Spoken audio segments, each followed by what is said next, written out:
기록적인 폭염, 기록적인 홍수로 매년 수만 명이 사망하고 있습니다. 그 가장 큰 원인이 지구가 뜨거워져서라고 합니다. 뜨거워진 지구의 공기는 많은 습기를 품고 그것이 집중호우로 이어진다는 것입니다. 거기에 기록적인 가뭄과 기록적인 산불도 동반하고 있습니다. 지구가 뜨거워진 가장 큰 원인은 인간이 배출한 탄소량이 많아서이고 늦게라도 그 탄소를 줄이자고 시작한 전 세계적인 운동이 알리백입니다. 정말 그렇게라도 하지 않으면 이러다 다 죽는다는 것은 현실이 되었습니다. 이러다가는 다 죽어.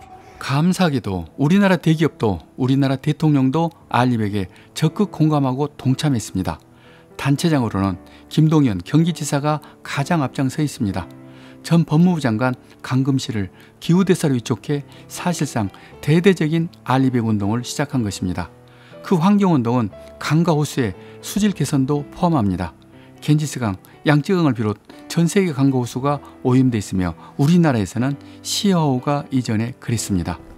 우리는 시어호에 떠있던 수만 톤의 죽은 물고기를 기억합니다. 지금 그 시어호는 어떤 모습으로 변했을까요?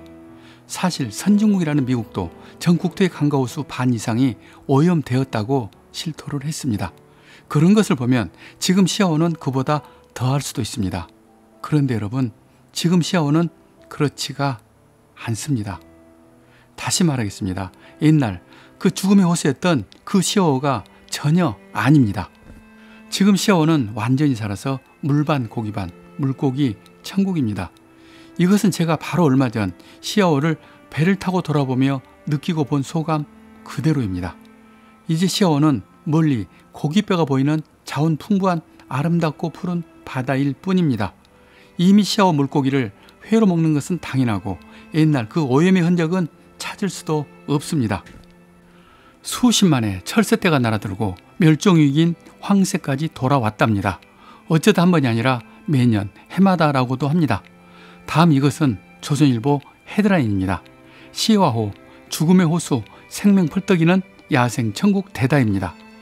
그 내용은 사라진 참개도 나타나고 이제 멸종이라는 맹꽁이, 금개구리 같은 천연기념물이 관찰됐다.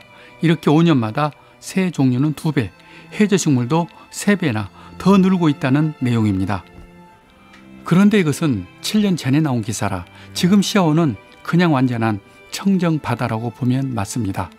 이것은 우리가 모르는 사이 관련된 분들의 많은 노력이 있었으며 세계에서 가장 큰 조력발전소가 큰 역할을 한 것입니다. 그 발전소는 물을 정화하고도 전력을 생산합니다. 그 생산된 전기량도 크지만 기름을 태우지 않고 만든 탄소 제로 에너지라는 또 다른 의미가 있습니다. 이것은 우리에게 매우 긍정적인 희망입니다.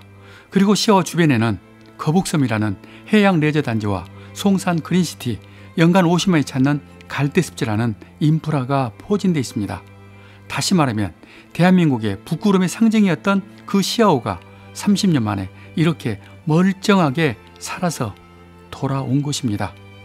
이보다 더 극적이고 더 위대한 드라마는 드물 것입니다. 저는 기후재난의 위기가 전 세계적인 현실에서 돌아온 시어호를 잘만 관리한다면 우리에게 엄청난 기회가 될 수도 있다는 생각을 해보았습니다. 일단 유사한 상황에서 성공한 외국의 사례를 보겠습니다. 1. 세계 7대 관광명소 일본 예술의 섬 나오시마. 2. 세계적인 문화관광도시 스위스 로잔. 3. 도시재생의 표본 스페인의 빌바오. 4. 우리나라 청계천입니다. 공통점은 다 하나같이 극심하게 오염된 환경을 해결했다는 것이고 또 하나의 공통점은 그 마무리가 문화예술이라는 공통점입니다. 일본의 예술의 섬 나오시마는 무려 60만 톤의 쓰레기를 처리했고 스위스 로잔시는 오염된 레만 호수를 정화하고 공공미술을 설치하면서 국제적인 스포츠 행사를 유치하는 도시가 된 것입니다. 스페인 빌바오의 기적은 국외나 미술관 때문으로만 알고 있지만 사실 바로 앞에 흐르는 죽음의 강, 네르비온 강을 먼저 살린 사실을 대다수가 모르고 있습니다. 미술관 건설비에 6배 달하는 큰돈 1조 700억을 들여 그 강부터 정비한 것이 더 큰 성공 요인입니다. 그리고 마지막은 반대를 무릅쓰고 죽은 개천에 맑은 물을 흐르게 하는 그 추진력으로 대통령이 되었다고 소문이 난 청계천이 있습니다. 그럼 청계천에 있는 문화예술은 뭐냐고 묻는 분이 계실 것입니다. 청계천 일가에 설치한 올덴버그의 다슬기가 바로 KT가 기부 형식으로 설치한 문화예술입니다. 한 번 더 정리합니다. 모두 오염된 강과 호수 그리고 바다를 살리고 마지막에 문화예술 마감으로 성공한 사례들입니다. 과연 그런 패턴이라면 시아오의 다음 단계도 문화예술이 맞습니다. 단 시아오는 알리백을 동반한 특별한 문화예술이었으면 좋겠습니다. 내년 2024년이면 세계에서 가장 큰 바다호수 시아오가 30살을 먹습니다. 전문용어로 탄생 30주년입니다. 이제 그 행사는 어떻게 또 누가 주도를 해야 할까요? 그것은 큰 의미가 있습니다. 그래서 저라면 제가 만약 힘이 있다면 이를 확대시킬 것 같습니다. 지금까지는 각자 각 분야에서 각각의 방식으로 시아오를 살렸지만 이젠 국가가 나서야 한다고 생각합니다. 어차피 환경 문제는 지구 전체의 문제일 수밖에 없습니다. 지구 환경이 이렇게 민감한 시기에 세계에서 가장 큰 바다호수가 죽었다가 건강하게 다시 돌아왔다는 사실은 그들에게도 분명 희망이 될 것입니다. 그러면 시아오를 완성시키는 그 문화예술의 장치는 무엇이 있을까요? 첫 번째 상상입니다. 두 개의 잔이 부딪혀 건배하고 서로 화합하는 랜드마크를 시아오에 세우는 것입니다. 우리나라 갈등은 세계 1위입니다. 이념과 지역, 진보와 보수로 나눠진 그 갈등은 여기에 올라가기만 하면 해소된다는 스카이라운지 랜드마크를 세우는 것입니다.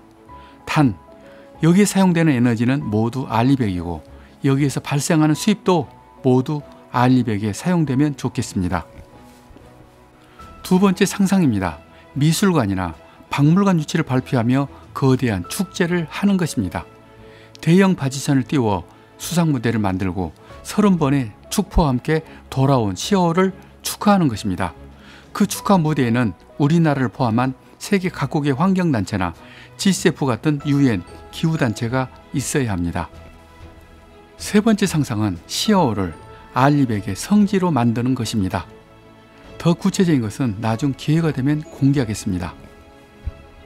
확실한 것은 이제 시아오는 우리의 부끄러움이 아니라 우리의 자산입니다.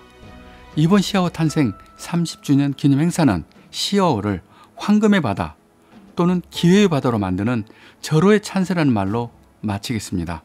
여기까지 저는 예술 제국을 꿈꾸는 작가 이철이었습니다.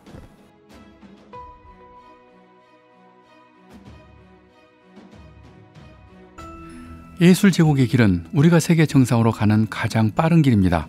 이 영상을 구독하시는 것은 그 길을 함께 가는 것입니다.